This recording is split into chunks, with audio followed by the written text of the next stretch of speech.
Très bien. Merci beaucoup, Mbote Nabino Nyonso Balandia. Émission Pesa Makanisi de partout, Bojami Nakatia. République démocratique du Congo, na pesi bino Mbote. Nazane Sengo Mingi Koebeti Bozali tellement ébélé na différents coins. Il y a République démocratique du Congo, Kolanda Biso, Asenet, Momato Kabola. Nabino Makanisi, Elongo, Ekozala, Pe Sengo, Pe Malamu Mingi. Très bien.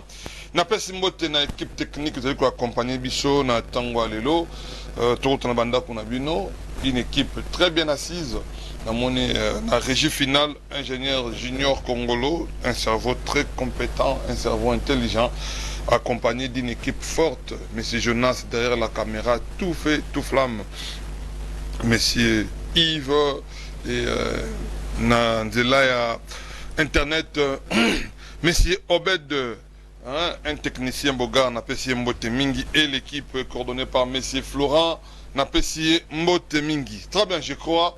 Tout collectionner Malamu Elongo et aussi Mbote Naba journaliste Nyonso il y a Six Télévision. Bah Kosala Mosala Malamu Bazo Komouye Mayo pour être beaux à l'informer na temps réel et na bonnes informations. Très bien.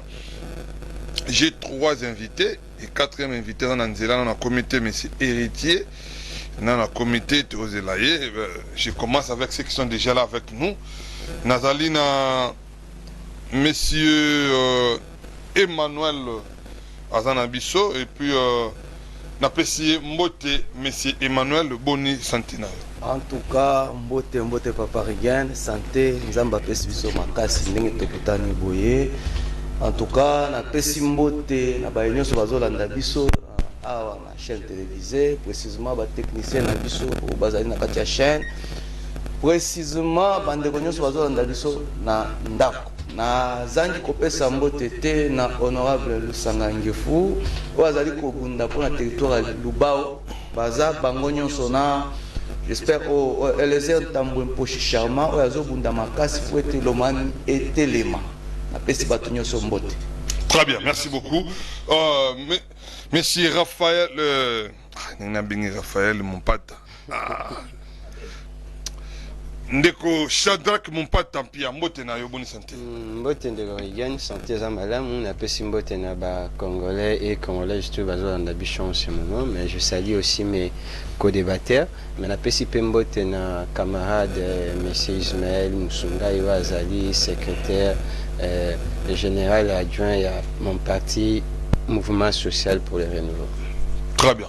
Merci beaucoup, monsieur Abel. Mbote na yo bonne santé. Mbote de Kovigen, Nazane et Sémomin. Il y a possibilité de il y a plateau na yo, plateau Kitoko. Nazo senti pela malili, donc félicitations vraiment à Moussala, équipe technique Mbimbana, coordinateur ya chaîne. Tabebem na yebi kombo na été na pesi Mbote na ba inspecteur nyonso ya droit de l'homme ya ICDF DH oyo ezali kan oyo kambama na mokonzi na biso Claude Kalala et structure nazali pe membre local activiste ya droit de l'homme na pesi Mbote vraiment na ba continuons surtout coordinateur Camille inspecteur Giledi Lenga Kulutu ba Mbote belé. Très bien. Voilà. Droit de l'homme. Oui, oui. Très bien, merci beaucoup. Puis on est bateau, de la gabato, atako, babomi, nakuluna, mais so basimbi kuna bobité, droit de l'homme interdire, droit de l'homme saliboué, bien on est bateau. Bon, droit de l'homme intervenant pour na bakaya batunyos et non seulement pour na bakuluna. Ok. Et l'enyu que l'accepter que ceux qui osent na raison loi na eza violé donc na rolo bandenge nini ngai na bomio et bongo vike na za mokonzi ba condamner ngai te non biso toza ba voix ya sans voix donc droit de l'homme ils ont s'appliquer pour na moto nyonso pour défendre toutes les couches intérêt à moto nyonso. Très bien. Non seulement bakuluna pour batu bakotaka moi mbinga mbinga ezalaka babiki soki babomi soda tokokotela soda po avaza la soda zana no mutu. Merci beaucoup. Tous en nos bateaux, tous ali bateau.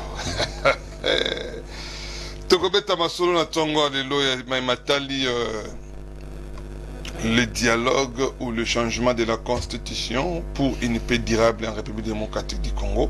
Est-ce qu'il faut dialogue? Est-ce qu'il faut réviser tout pour changer la constitution?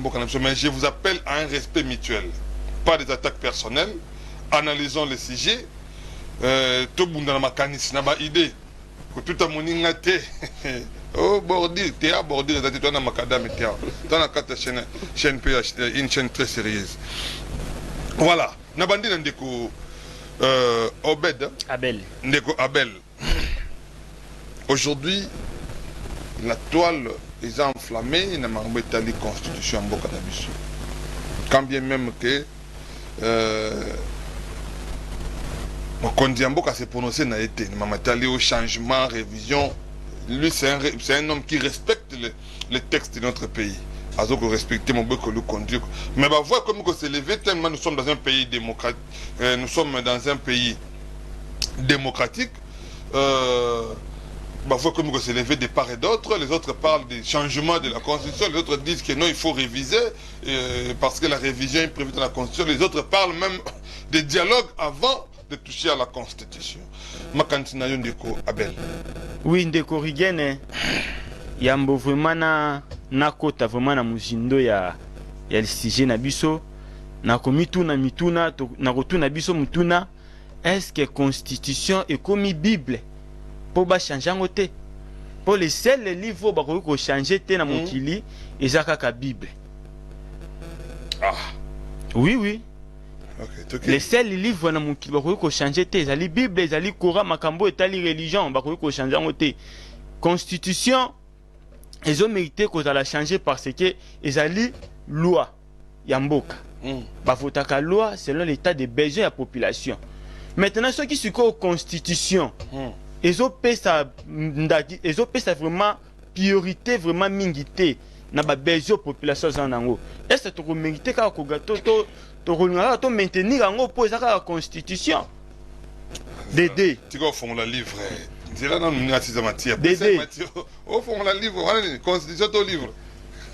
Dédé. On évolue très bien. Président nini na Congo oyo a changé la constitution te. Oyo sanini. Oyo a changé la constitution te.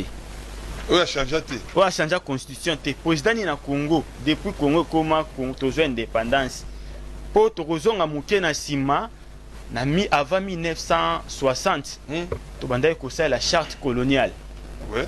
Tant au président Joseph Kasavubu Azubokonzi aye ko boma charte coloniale ana po a voté degré loi na ye. A voté qui degré loi na ye. Tant au président Mobutu aye ko beta coup d'état. Est-ce que maintenant ka degré loi na? Un décret loi mususu. Aina degré loi mususu. Mobutu a memi mboka oya komisa imperti likola ba institution à l'état. Nandenga changer la constitution, j'espère que biso tout aux intellectuels to les qui na bande de l'école to yebi ba histoire to comme na si je me trompe pas na ba année 95 93 comme ça to yeko voter to yeko zwa constituer la transition oyo kabila le père akuta ki na bokonzi tango akuti constituer la transition ana yepe na tour na ye ayeko changer mon pas degré loi na ye Kabila oyo out mowei politique. Nani? Mowei politique. C'est un mort politique. Oui. Kabila. Ancien président a déjà 18 ans dans Bogo. Oui, c'est un mort politique. C'est un mowei politique. C'est un mort politique. Oui, condamné à mort. Mowei politique. Mowei politique. Donc, Azana doit que ça la politique était. Merci, Tokei. Namboka, oui. Hier, Kabila, tant que je continue na 2001, akutaki nini ya. Mowei politique, tant que je continue. Mowei politique. Ndeko hier. Ah, oui, politique. Tant que je continue. Voilà, merci beaucoup. Tant que je continue na 2001, akutaki nini ya. Décret le papa na. Décret le papa na. Alongo la kiango po ati la biso fameuse constitution toza nango actuelle. Yepe Kabila ngo susu na 2011 aye ko bomali susu constitution na ye tango réviser qui constitution en fond. Là vous parlez de la révision et non du changement. C'est ça le problème. À changer, qui m'a révisé quelques articles. De corriger, il faut qu'on comprenne. Il faut comprendre. Tu vas comprendre, yo. Tu vas comprendre, yo. Yo, ça nous m'a politique, tu vas comprendre. Concept. Un bon son politique, tu vas comprendre, yo. Concept, changement politique n'existe pas. Changement de la constitution. Concept, changement de la constitution n'existe pas. Mais bah, effet de ma constitution entre guillemets. Là, j'ai mis ma tête à couper. Concept changement de la constitution n'existe pas. Comment oui constitutionnel? Non. Très bien. C'est ok. En 2011, a économé gouverner. Ce n'est pas une violation de la constitution. Donc, le président Kabila a violé sa propre constitution en 2011. Dès qu'on a tout, il y a président Félix Mobobe a changé.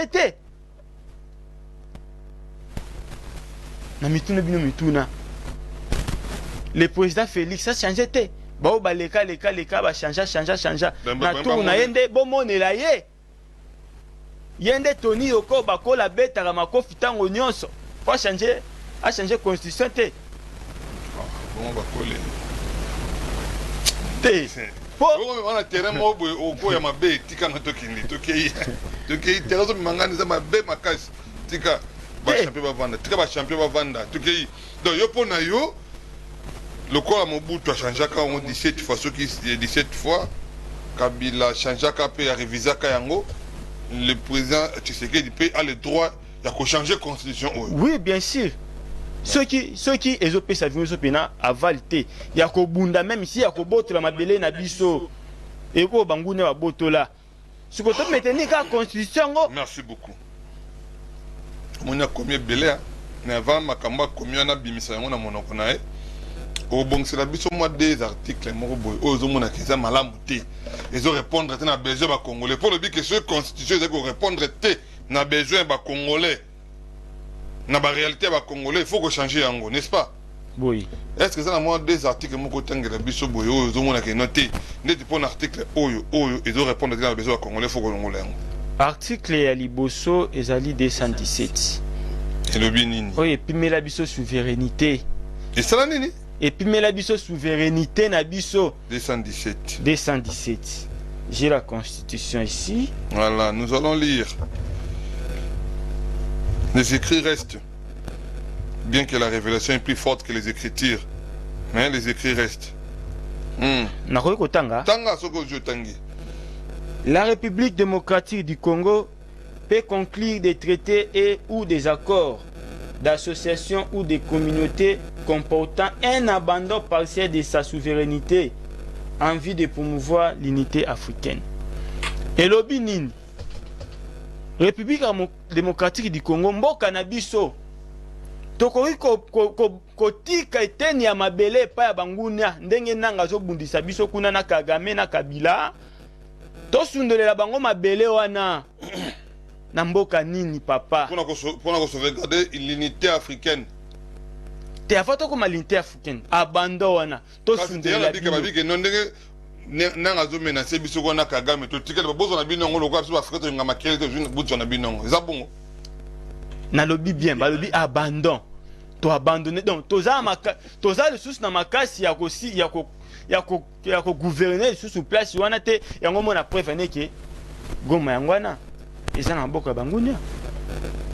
Est-ce que ceux qui vraiment constitution na biso avait vraiment la spiritualité en elle plutôt? Est-ce que Batouana Banyangala Katan Bangago ça n'a pouvoir tilelo? Barabel wana. Oui, Bangago ça n'a pouvoir te. Merci beaucoup. Merci. Très bien. Nalabi merci pas bien merci. Merci à toi qui na merci. Negum pas ton mangana mangama. Terrain va non merci. Tu vas na merci. Mon merci Emmanuel aza calme avant de kimi ya kotala na sia linette lokola mofansi oyo avant de kotala la piscine naye ndenge to kondongwana wa. Très bien. Shadrack Mumpata. Pourquoi il faut dialoguer pour une paix durable en République démocratique du Congo, soit pourquoi il faut réviser ou changer la constitution pour une paix en République démocratique du Congo? Merci beaucoup, de Corrigan, pour cette belle question.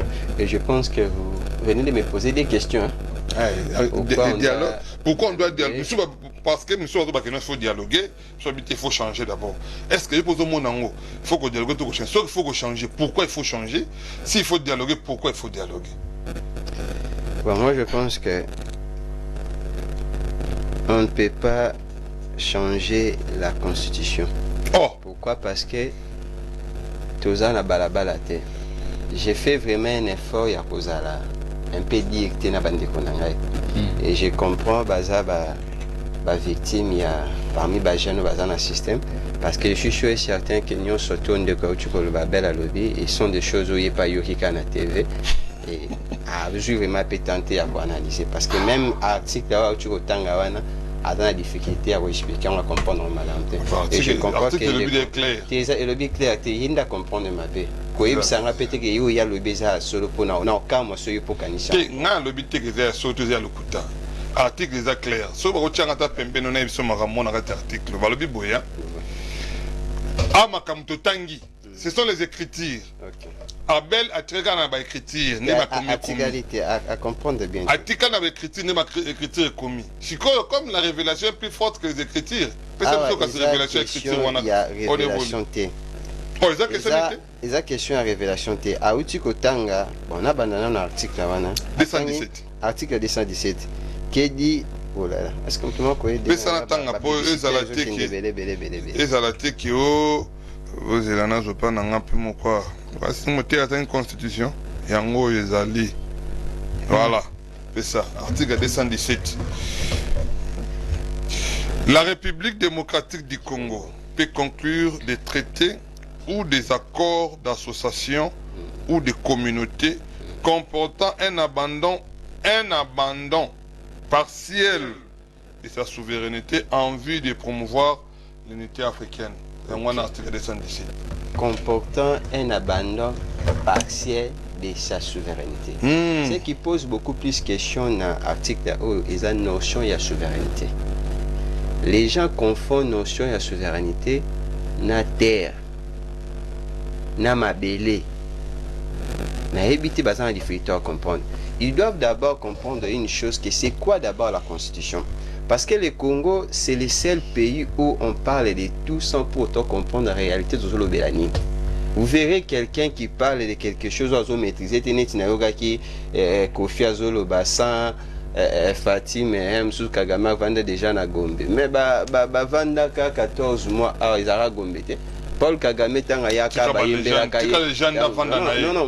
les gens sont à babuzo ba faut ozongisa parce que azo comprendre madame qui notion atika na musique politique ezana batangela pour comprendre les gens da sala babuzo ba ça pas terrain mais buzo bati na teza foti ezande ka yebite ayebite que tanga lobi que Kagame a ceux qui président Fatite ma Kagame ça vanda na Gombe mais ça vanda déjà na Gombe déjà 14 mois au M23 va vanda wapi na hotel na Gombete na lojara bango pouvoir en place te Bunagana te bavanda hata matanga pas zonga na mbala moko ba 14 mois au M23 et ça là na Kofi avait bien dit Kagame, il n'avait pas dit autre chose. Quand on parle de Kagame, lorsqu'on est en train de parler de Kagame, directement on voit les Rwandais, directement on voit les M23.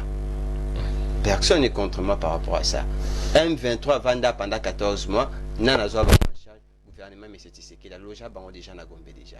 Bunagana, Goma, on a minute occupé par les Rwandais, c'est aussi la présence de Kagame aussi. Donc ça déjà, les Congo ce n'est pas seulement Gombe, ce n'est pas seulement Kinshasa. Même Kuna Bazali, Baza toujours occupé Congo. Par rapport à cet article, vous devez comprendre une chose. C'est quoi d'abord la Constitution? La Constitution c'est une loi mère. Et ça pacte social. Où ils ont permettre surtout parce que selon Montesquieu, dans le principe de séparation des pouvoirs, Montesquieu a compris une chose, que tous les pouvoirs ont toujours tendance à abuser ou à bien des pouvoirs. Et ils ont mis une idée en place pour limiter un peu les pouvoirs. Il y a bateau bazo dirigé, c'est ce qu'on appelle la Constitution. Dans la Constitution, c'est quelque chose qui empêche M. Tshisekedi à kendete ou bien au-delà il y a pouvoir naïe. Le simple fait à changer de constitution, c'est-à-dire c'est comme si tous les locaux moraux sont sécurisés. Article 1 tangiwana Parce que la constitution, il y a aussi ce qu'on appelle des lois organiques qui viennent pour compléter. Parce que la constitution, et puis la loi organique est complétée. Déjà, je vous informe, pour ajouter certaines choses, vous n'avez pas besoin de reconnaître la constitution. Vous pouvez même voter la loi organique et compléter la constitution. Deuxième chose, lorsque la constitution parle de sa souveraineté, c'est-à-dire quoi? En droit, on nous a enseigné une chose qui est la loi, l'accord autozoak international et ça a moins pouvoir par rapport à la loi Yambo Cannabis. Quand vous signez un accord, on peut par exemple, vous signez un accord aux États-Unis. Cet accord, oui, non. Non, moi je ne suis pas d'accord avec cet accord.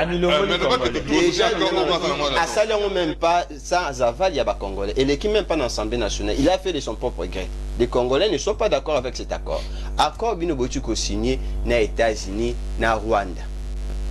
Les minéraux congolais, ça fait partie de la souveraineté RDC. C'est le Congo qui a les droits de décider sur ça. Mais dans cet accord, minéraux stratégique, vous avez dit que le Congo n'a même pas le droit de collaborer avec les pays par rapport à ces minéraux. Ni les États-Unis. En d'autres, oui, dans cet accord, c'est comme ça. Dans cet accord, c'est comme ça. Minéraux stratégiques.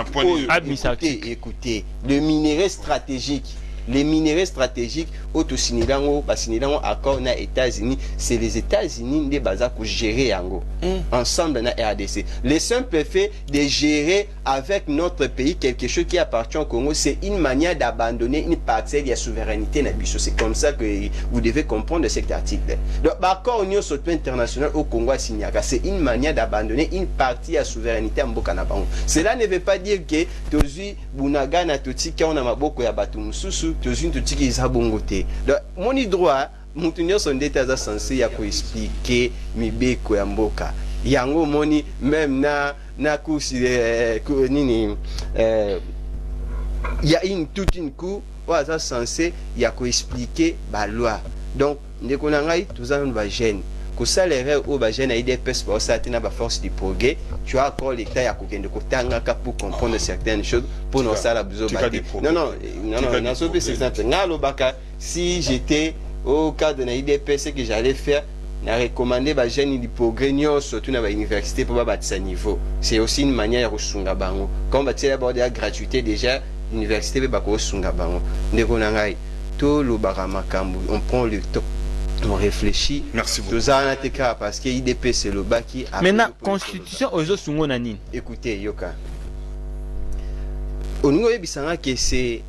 Si les fonctionnaires en ce moment ne sont pas payés, c'est à cause de la Constitution. C'est à toi, la charge de la preuve incombe à la partie des mandats. C'est à vous de nous prouver en quoi la Constitution est empêché Bino, Bobunda, Bobote la Bunagana. Papier Wanakako est le collabo.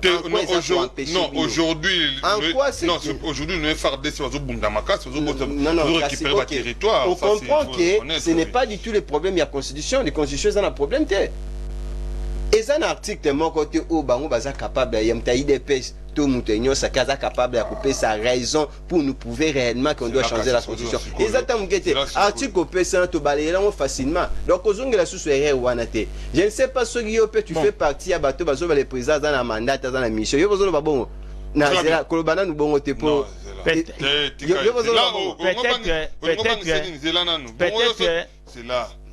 à l'obé belé pour ne rien dire à la fin. Oui. Merci beaucoup. Pour na retourna mutuna. Ba oyo ba chanjaka ba constitution na yakaki mabe. Très bien. Les personnes, excusez-la répondre à la question. Bateau Union surtout ba dekana mboka na biso ba changer constitution, ba changer mibe que ils ont procédé par un coup d'état. Tous les régimes Mobutu a eu un coup d'état. A changé. Kabila a eu un coup d'état, a changé. La seule personne où a même la constitution Mibeko et réussi à vendre Samboka d'une manière démocratique, Joseph Kabila. Il y a une constitution. Écoutez, la constitution, la constitution. Par quelle manière? Par quelle manière? Non, s'il vous plaît, c'est là. Mobutu a changé la constitution. A mis changé la constitution. Abel Zalakimia. Oh, Ndeko. Zalakimia. Merci beaucoup. Mon bec le conduit pour répondre à ma besoin congolais. Oui. Les Arabongo. Tu vends depuis la constitution. Oh, je qui pendant combien d'années? 20 ans. tu vois yango pe kaka na constitution wana tant ba cheki yango ba congolais ba salaka pe constitution yango ba congolais te mais ba congolais pe ba salaka yango te ba congolais ba comment constitution oyo pona ba belge ba congolais mélanger na bétoager c'est là nous papa oui mélanger na bétoager la constitution nazoka ba mboso le big na salaka ba komaka yango bazalaka ta bakoma constitution namonaka zela nani pe nani pa lobaka kino ezali ya malamu constitution pa ya malamu bakongolais bakomaka tobe makambo kaka mpona bakongolais soki eza mpona intérêt bakongolais nous allons le dire et nous allons défendre kaka intérêt bakongolais soki mpe lelo mobeko likonzwana ekomi mabe parce que l'homme est appelé à évoluer soki omoni ke par rapport à évolution ekomi mabe senge tochanger yango pourquoi ekomi mabe mpe esika nini pour tochanger yango voilà ni tokosola lelo moto akotela moto aza te oyaki yo moko sokolo oyaki awa makambo na télévision tokoloba makambo alelo alors monsieur Emmanuel motu ne epai na yo oyoki ndeko Shadrack alobi awa tokosimba constitution oyo te ndeko na nga alobi awa changement ya constitution eza prévu te ces concepts là mais la révision des allées prévues pour réviser mais politiquement on peut changer la constitution. C'est là que Ndeko Abel a lobby. Moi je pas non Ndeko. Bon OK, merci beaucoup pour il était calme, vous appelez calme. Merci. Beta bango bakuna se permis mais pour commander mon lit monter. Merci beaucoup pour na question oyo tikoloba pona ngai na lobby na no pona nga.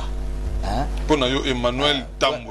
Premièrement, na koti ko yebisa ndeko nanga Shadrack Mopata que Kofi Olomide, premièrement, Aza légende. Tango bandaka, mambo musique, peut-être biso tobotamité. Ezala même ba menteur politique o yango, bazala obina musique na depuis ba 70 quelque 80 quelque bazala kate. Cela veut dire Azala rappé icône mo boye toloba azala kola Yusundu o ya Sénégal, hein, o ya mboka na biso. Mutu nyonso azalaka na bolamu na ye na mabe na ye mais soki tomoni mutu azalaka na réflexion ya molai atako aza ba problème na kati ya foyer na ye mais bolamu na ye azopesa piste de solution moko boye mpo na ye atali alobi ke non avec le président Tshisekedi Félix on peut aussi hein, on peut aller jusqu'au bout sans épine donc tokoki kosala quand même moi pas. Pourquoi ba volonté moko boye malgré ba faille mais moi ba volonté moko boye ba indice parce qu'il y a mon mboka hein to sali ka moi pas quand même parce qu'il est congolais de père et de mère. Il est congolais de père pourquoi ne pas le soutenir? Vous comprenez?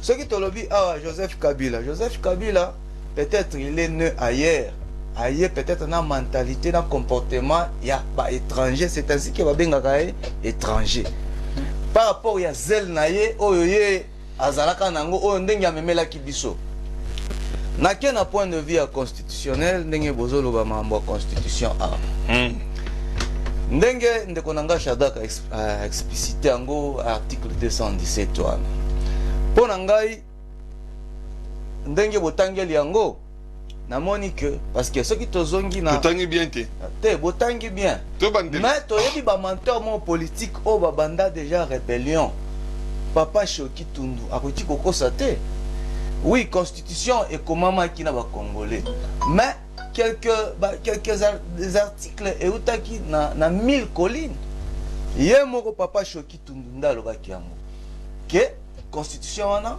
et yakana Kalev Mutonde et puis na Azarias Roubero. Est-ce que Martin Faluto va opposer Belé l'équipe papa Shoki Tundu? À l'époque, yende bazalaka nango o baeba kino ekoya.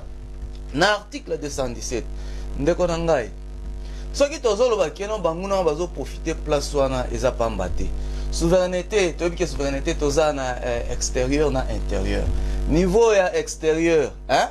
Il faut pas que les pays étrangers aient fait sur leçon. Tant que tu as une organisation internationale. Hein? Tous quand même là, pour moko boye, il y a une décision que les étrangers ont une décision en place na biso. Des points de vue à Kagame au bomoni wana, azo ça fait que non, est-ce que l'ingina zong c'est le goma?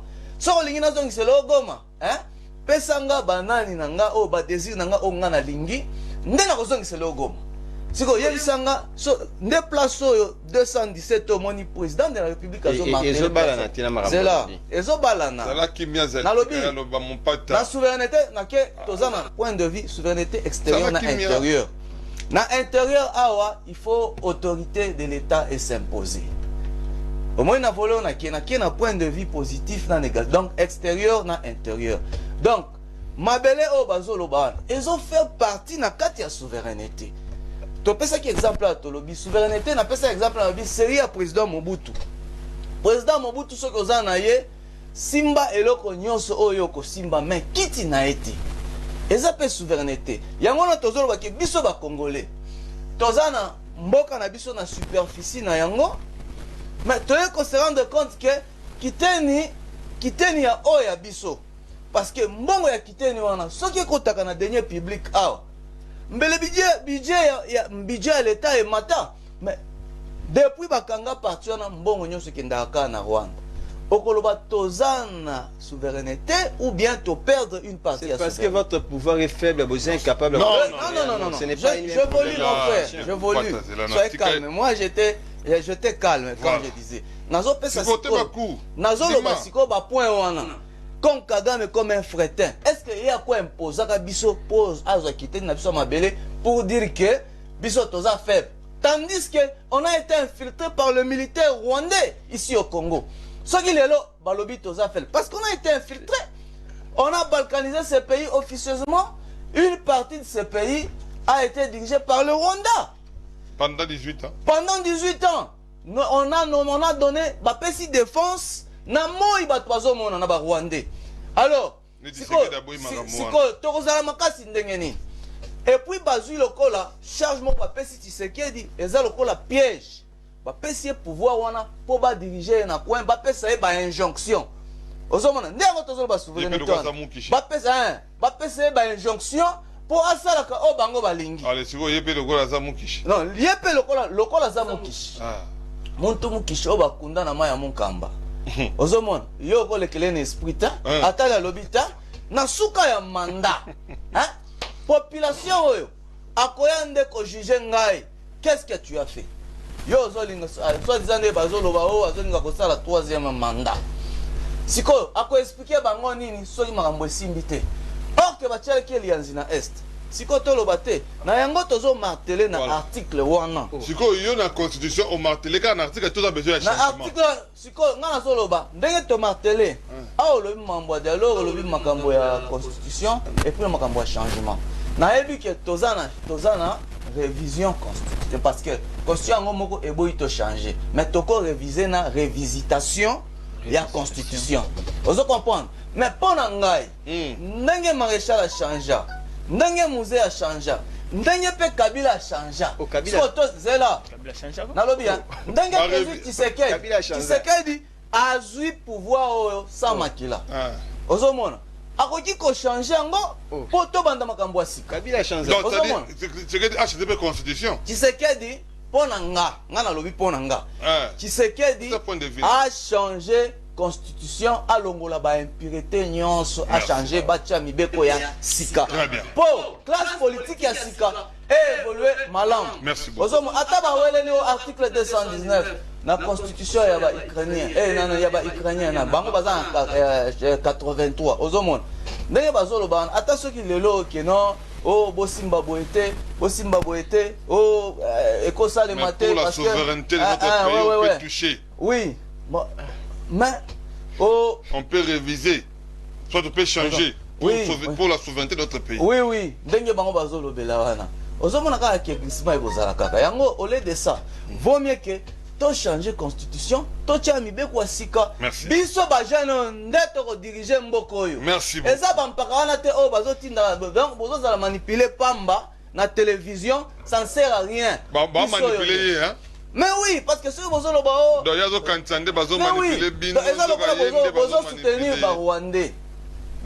merci beaucoup, très bien.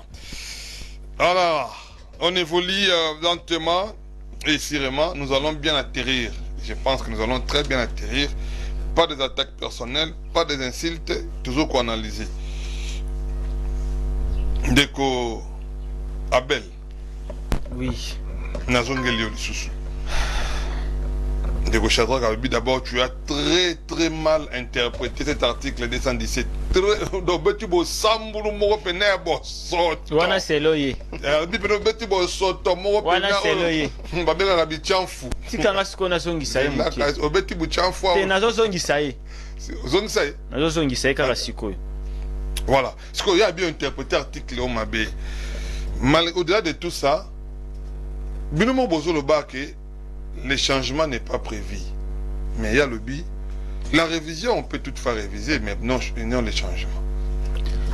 Oui, ndeko Rigen, yambo vraiment na kota na. Longola kasi bo sambulu pa chaki wana. Yambo na longola busoto a chaki wana pona la veille. Na koyebisa yo loko moko. Il y a une erreur qui est au biso ba congolais to sala ou bien une erreur irréparable et ça kondima kabila lokola congolais. C'est une erreur oyo to simbaka mutu mikolo na mikolo ya kopesa kabila bokonzi ko commissaire lokola congolais ko pesa pe susu ngwende eza passe na yesu ko pa ndeko alobi concernant la souveraineté. Nakotangela ye article 9 ya constitution. Oui. On interprétant bien. Bon, naza na bien placé pour interpréter pour naza constitutionnaliste. Constitutionnaliste était. Naza au moins na moi pouvoir article 9 ya constitution lobinini. L'État exerce la souveraineté permanente, notamment sur les sols, les sous-sols. Pour les eaux, les forêts, tout consort. Yotan yozolo ba souveraineté wana ya bandambo ba diamant na biso wana ya ba paya wana souveraineté externe. Maintenant oyo biso zo vivre na minicho yo, ezali souveraineté externe et la souveraineté interne. Gome ezala mboka ya bangunia. Bukavu, Bunagana, Minembwe, eza na mboka bangunia. Où est maintenant la souveraineté ya l'État? Pour l'État eza na bokonzi likola biloko nyonso ya mabele. Pour na mabele na lelo toko kokoma kuna te.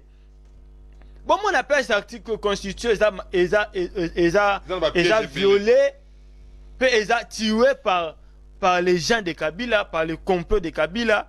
Totangi article 5. Totangi article 5 de la constitution. La souveraineté yoka po mona ke constitution bango moko babomango yena ndeko na inanga article 5 lobini la souveraineté nationale appartient au peuple, tout pouvoir émane du peuple qui exerce directement par voie de référendum. So na ko suka wana ndeko Rigen suka wana ba pesi bokonzi et pas ya peuple ndazali souverain premier. Sikoyo ndeko nanga akosala sortie médiatique na ye po aloba ngai nde na pesaki Tshisekedi bokonzi. Vous ne voyez pas que c'est une insulte envers la nation? Yokanisi maloba wana oyo bango lelo bazo soutenir nanga.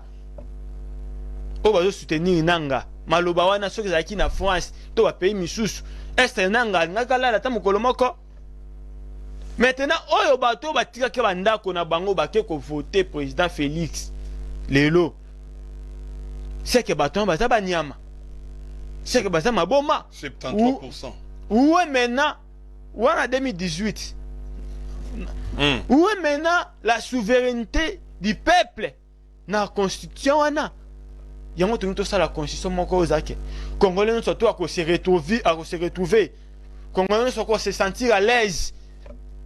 Congolais surtout à cause du pouvoir naie tino nasuka oh l'état à cause de la souveraineté naie likola makambo nyonso likolo ya mai likolo ya zamba likolo ya bandeke likolo ya nanga likolo ya shole likolo ya mbongo likolo ya nani likolo ya kabila likolo ya shole tika piskopo tika tata tika be zarabe shole te omoni ndeko Rigen tika be shole nako fona parenthèse moko ya muke ya mbona zonga na makambo ya constitution na dialogue ya koyebisa bino lelo ceux qui toza na 1010 partis politiques tobakisi moko ezali 5 oyo ekoma parti politique déguisé lelo shole akoleka na bamedia kotaka tata mokonzi kolobelaka mpo na nini. C'est comme un parti politique. C'est un parti politique déguisé. Oh. Nalobi hein. Landanga bien. 5 c'est un parti politique. Yo kate. Nabi bien. 5 c'est un parti politique déguisé. Oui. Tika ba episcopo kimia. On a gagné ça ndeko. Ndeko. 5 lelo. Le président parti na bango kasi. Président. Président bango nani yo nani ambongo. Oh, shola zana mandat indéterminé. Yemba ye shola azotelemela mokonza boka. Ye moko siko mandat na ye. Pourquoi vous ne voulez pas le dialogue? Bolingi dialogue te poane. Non, ndeko Rigen. Na ebité soko landaki tata mokonza mboka na échange de vœux salamaki na fin janvier. Le président de la République a bien dit alobaki dialogue oui, mais pas avec des criminels. Alobaki sous dialogue oui, mais il faut respecter mibeko ya mboka. Wana tindaki biso wapi? Atindaki biso na constitution. Et nakoloba eloko nakobimisa article moko eza na constitution te article 16. C'est la constitution te. Article 16 ya loi portant les statuts de l'opposition. Et l'obinin. L'opposition a l'obligation de respecter la constitution, les lois de la République et les institutions. Merci beaucoup. Maintenant, si koyo, tozonga na constitution, pona kotanga article 64. Oyo ba juriste bandoki. Ponga na oyo ata opposé ata juriste ba interpréter ngona kindoki. Kindoki azawati. Ben interprétant on a kindoki. Article 64. Yaza musala nzamba zandoki. Tenga bengiete. Article 64 de la Constitution. Balobinin. Tout Congolais a le devoir de faire échec à tout individu ou groupe d'individus qui prend le pouvoir par la force ou qui exerce en violation des dispositions de la présente Constitution. Nakotuna motuna. Na président Félix. Nanga. Nana violé la Constitution. Nana du pouvoir par force. Tu as eu un pouvoir. Non. Non, non. C'est là, le pouvoir. C'est là, pardon. Le président de la République qui exerce son pouvoir au peuple à Pessaye, c'est Félix Tshisekedi Tshilombo. C'est lui qui est le pouvoir. Nanga, c'est un rebelle. C'est là, Nanga Zimindu contre la République. Nanga, c'est un rebelle. Il cherche à prendre le pouvoir par force.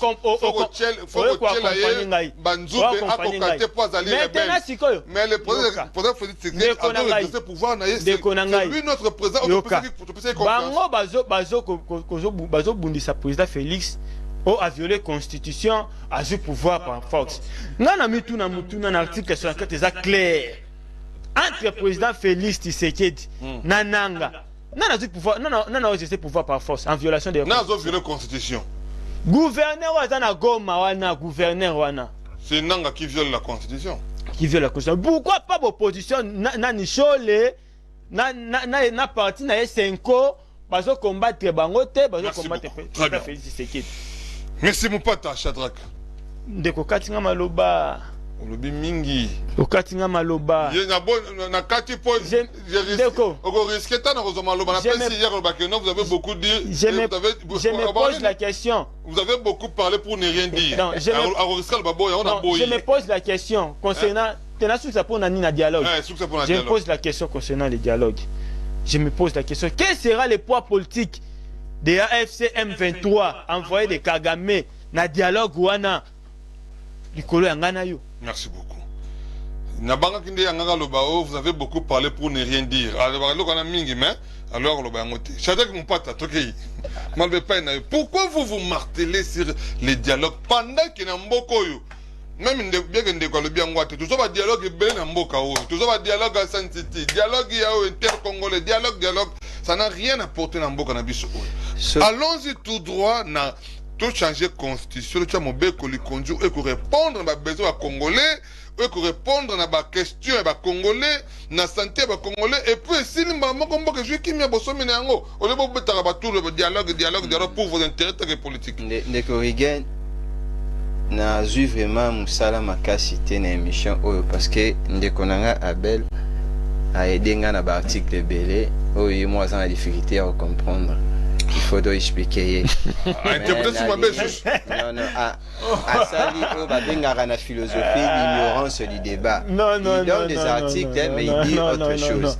Et j'en profite aussi pour faire cet appel à Kabouya, au hasard SG, il y a parti I, il y a aussi des PST, parce que démocratie, progrès social, les partis I ou les partis du 7e ré. Nambata. Professeur ya IDPS na professeur ya Union Sacrée. Na rosenga bino bo organiser conférence moko boye bo ju ba jeune communicateur ya Union Sacrée. Bo pesa bango ba argument bo expliquer bango parce que depuis bo bandi makambi ya changement à constitution ata mutu moko te ozala capable ya ko prouver réellement pour ça na bino donc mutu aza capable ya ko défendre changement à constitution na batutu botinda na TV azate donc bozo musala ya ko former les ba jeune communicateur na bino ba sala musala si biso tozo kende tozo boya likambi ya changement à constitution parce que nous sommes toujours derrière le test balobaka ni net au-dessus de la loi ezana mibeko ezali kolo ya mutu nyoso mibeko ezali kolo ya président de la République mibeko ezali kolo ya institution. C'est cet article, c'est la constitution qui nous dit, qui permet quand même sa révision mais qui ne permet pas son changement. Voilà pourquoi nous sommes contre, parce que notre constitution et permettre yangote atangelingai ba Mobutu ba Kabila les pères ba changer mais ils ont fait les coups d'état. La meilleure façon de changer Mobutu pas ça la coup d'état c'est la constitution na yemoko Mobutu ça la coup d'état yora tokene malem constitution ba changer kango meilleure façon de changer constitution c'est coup d'état. Mobutu salango Kabila les pères aye asaliango Tshisekedi oazo sala eza lokola azo sala coup d'état contre son propre pouvoir. Nazo bangani écoutez, ba changer la constitution bongo te la constitution ne permet pas son changement. Permet sa révision. Batangi quelques articles au pona bango, excusez monsieur Rigen. Pona bango, il y a des problèmes. Mais la constitution dit lui-même que s'il y a un problème, on doit réviser parce que la constitution bambo kebeye ba réviser. Pourquoi ne pas seulement réviser? Et le problème, je l'ai déjà dit que le problème c'est l'article 220. C'est cet article. Non, écoutez, ba changer te ba réviser. Écoutez, ba réviser. Le problème n'est pas mais c'est Tshisekedi en réalité et ça même pas constitution. Mais Tshisekedi dans la problème de la constitution parce qu'il y a moi le bas la constitution ça m'a bêté. Problème mais c'est que les articles 220 et kangi 4. Article 220 ezonyonga et kangi 4 azokoka kobimate. Pourquoi? Parce que Azana posa qui est na troisième mandat. Nazobanga pourquoi? Parce que yemoko lobaki un homme normal ne peut pas faire 3 mandats mais bango baza ko pousser mais c'est que dit akoma normal en tout cas aux amalamte à respecter mibeko wana. Nazongi na lobaliso suboye. Article na ozonga wana. Article 64 au Tangi la Constitution, c'est cet article qui nous permet biso tout ça la bitumba contre M. Tshisekedi poto boya. N'époque, n'a moment où. Mais article des actes. Non, bah lobby boy, c'est là non, pas ta. Article 64 lobby. Tout tient et toi tu as mon nélo, ça dit tout petit ça congolais nyonso au aligné que soit pouvoir par la force. OK. Or aujourd'hui nous voyons comment est-ce que les rebelles se battent pour venir conquérir le pouvoir par la force. Merci de Konangai. Mais non n'est pas opposant. Nous sommes jamais derrière rébellion ya nanga parce que mais condamné yango non c'est ça mauvais pas condamné c'est ça mabé Gaston Tchende bakali yende aza pouvoir makasi. Deuxième chose les années pour moi nanga na mais c'est Tshisekedi bazo sala kakelo moko nanga za na posa azwa pouvoir mais par la force mais c'est Tshisekedi mandane ko kina kosila akomi na posa azwa sous pouvoir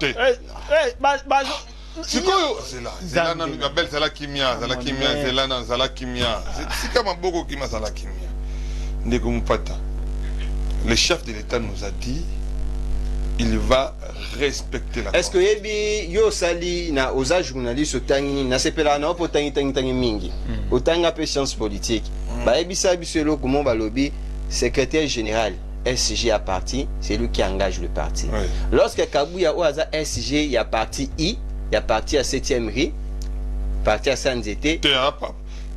Kabouya pour le bel. Pour Nabi Augustin Kabouya, CG à IDPS. Je le salue aussi, je le salue. Tant que M. Augustin Kabouya, il reconnaît que, qui vous a dit que mandat sous le président Zawana, et ça, il dénine.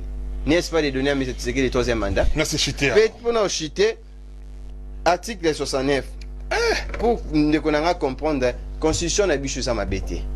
Article 5, article 9 au Tangi, ils ont reconnaître que notre pays, la souveraineté sur la terre, c'est-à-dire même sur les minéraux, le Congo a cette souveraineté. Ouais. Mais article 9, si ça non 9, on a bien. Article 9, article 5, ils ont reconnaître la cannabis, la souveraineté.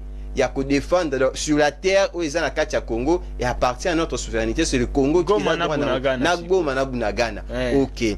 Constitution wana yoka na yoka kasi. Oh ndeko. Na expliquer yo te. Ba expliquer yo. Article 5 na 9 yo tangi, ils ont reconnaître souveraineté ya mboka na biso ya RDC sur notre terre.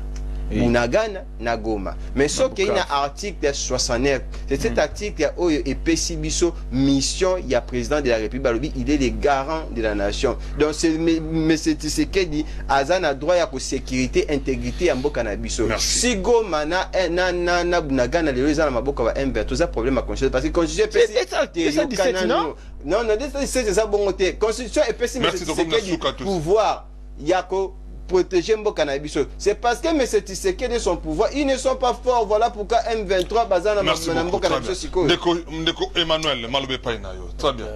Mais je pense que sanga Emmanuel, malobe pa ina ndeko Emmanuel. Bon, nazo na lobby boya, problème à constitution oyo ndingezo la ça va problème boye. Biso tout aux aba. Pourquoi vous ne voulez pas le dialogue? Non, le dialogue, on l'a dit ici. Le président l'avait dit parce que si nous dialoguons avec les rebelles, il faut maintenant voir qui est derrière ces rebelles. Il y a une main noire. Donc lorsque vous regardez bien, derrière ces rebelles, c'est le Rwanda. Alors, nous allons nous retrouver ici à Kinshasa avec des Rwandais dans nos institutions encore plus pires que l'infiltration encore. Et après, ils vont revendiquer quoi? Le pouvoir. Alors, ayant voir cela, président de la République Atala Lobi, non. On ne peut pas négocier avec des rebelles. Pourquoi? Parce que ce sont des gens, ils ont tué le Congolais. Le président Tshisekedi n'est pas le président Kabila qui acceptait le tout. Non. Le président Tshisekedi a vu qu'il faisait makila, hémorragie, il faut qu'on katango. Très bien. Bon. C'est ce qu'il a vu. Évidemment, ces gens ici, ils continuent comme ça. Parce que derrière ces Rwanda-là, il y a plus de 34 pays. Oh, bazo bouffé na minéré wana. Tout le monde sont contre nous. Alors, il faut couper cette hémorragie. Il faut couper cette hémorragie. Comme ça, la population na biso est jouie. Pena bomengo ya mboka nango. Merci beaucoup. C'est ainsi que, Atala Lobi, non, je ne peux pas négocier avec des rebelles qui tuent le Congolais. Parce que si je négocie avec, tango bakoya awa, biso na Tshisekedi tokotala na miso. Ozomona toko juger que tala batongo bandeko na biso bakufai na Goma. Les gens parlent ici. Ba bazo lobela ba rebelle wana. Ba yebite ce qui se passe à Goma que nous avons des appels chaque jour. Comme moi, j'ai des frères à Goma. Comme bazo souffrir. Bandeko bazo nyokwama. Moya kobima ezate. Bamono ba suspecté. Il y a carnage tout le jour. Batko kufa. Combien de masasi? Non, s'il vous plaît. Mais je vous dis. Maintenant, aujourd'hui, comment nous allons le soutenir? Il faut tous à la paix en paix. Très bien. L'article au Balobino, tu sais qu'il doit sécuriser pour le peuple congolais, tout ça. C'est ce qu'il est en train de faire. C'est ce qu'il est en train de faire. Effort et belé. Mais ma baie est zanine. Côté c'est là déjà infiltré dans Katia Mbokana. L'infiltration c'est l'œuvre de l'IDPS. Merci beaucoup. Ce n'est pas l'œuvre de l'IDPS. L'IDPS bandakala. Attendez vos autres na pouvoir. Tobolo baba Martin Fayulu bazo pouvoir. Baronyo kwa mandenge eten tsegeli ya nyokwa maka awa. Bakosala pe 40 ans bazo pouvoir. Mais pour le moment, si je peux dire que aller à Brazzaville, pour qu'il ne peut pas ça sous bongot. Merci. Hier on a brigué mandat. Hier on a changé la constitution. Le pire peut avoir sa population n'a que non, ba place dans l'état et s'il faut se débrouiller. bakende pe baloba bongo. Merci beaucoup. Biso Très bien. Merci tozo beaucoup. changer constitution. Tozo na bino kaka. Olobeli? Tozo changer ngo. Merci beaucoup. Des gros Toza na de bino force. kaka. Sukswana. De la merci Des go beaucoup. de C'est force. là. Yo ngose na fa na yokoka. Obi, Ngose na fa na yokoka. nalingi nde vraiment na longola ye ignorance. Merci beaucoup. Oyo aza nango. Comme ils étaient. Pamba C'est te là. OK, accepté hein. maître Voilà, ils étaient là. Il y a un demi farafa, yo sengi farafa pas ndimi naï. Le problème c'est que le gars sengi farafa pas ndimi naï. Passer à la caisse futa na kaka. Hein? Les gars na caisse futi na yo, vous avez plateau spécial binom balé, il y a des to beti au laver penon sokoli. na laver na nu Merci alongola beaucoup. na Vous allez nu. passer à la caisse, vous allez payer aux amalams. Semansi wana ya Kabila. J'aimerais dire na ba Congolais, merci d'aider beaucoup à soutenir Bisso, merci de soutenir bien ba Congolais nyonso. Voilà. Merci na ba Congolais nyonso et merci na baba ko bundela mboka pour na ko battre la intégrité territoriale ya mboka na biso. Ba FRDC longonya na bino mingi. Na ba konza mboka oba ko samu malamu to pesi bino longonya mingi. Koza malamu mingi.